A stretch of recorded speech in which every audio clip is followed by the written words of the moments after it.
পকোড়া বানাবো। পকোড়া বানানোর জন্যে এইখানে আলু গ্রেট করে ভালো করে ধুয়ে নিয়েছি।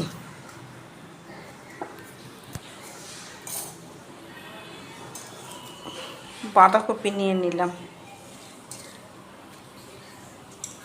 ধনে পাতা নিয়ে নিলাম, লঙ্কা কুচো নিয়ে নিলাম। আমি অল্প বেসন নিয়ে নেব,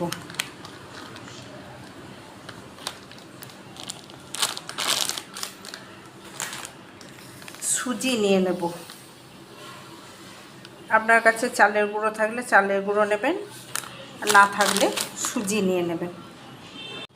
লবণ দিয়ে দেব,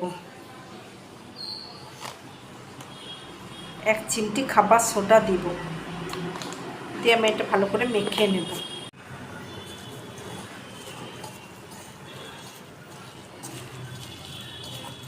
আমি এটা ভালো করে মেখে নেব, আমি এটায় কোনো জল দেব না।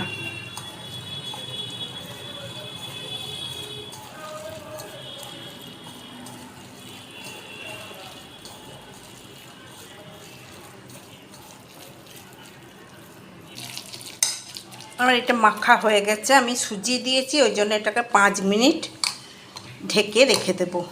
সুজিটা ভিজতে দেব একটু, কেন সুজি তো জল টানে, সুজিটা আর একটু জল কম হয়ে গেলে শুকনো মতো হবে, ওই জন্য আমি 5 মিনিট এটা ভিজিয়ে রেখে দেবো ঢেকে, তারপরে দেখাচ্ছি। এটা 5 মিনিট হয়ে গেছে ভেজানো। আমি এর মধ্যে একটু হলুদ দিয়ে দেব,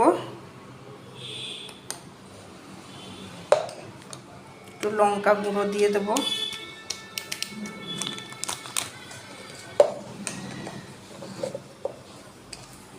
কালো জিরে দিয়ে দেবো। এটা আমি ভালো করে মেখে নেব, এটা ভালো করে মেখে নেব। আমার সব মিশিয়ে নেওয়া হয়ে গেছে, ভালো করে ফেটানো হয়ে গেছে। আমি এরপর এটা ভাজবো। কড়ায় তেল বসিয়ে দিয়েছি, তেলটা গরম হয়ে গেছে। আমি এরপর পকোড়াগুলো ভেজে নেব।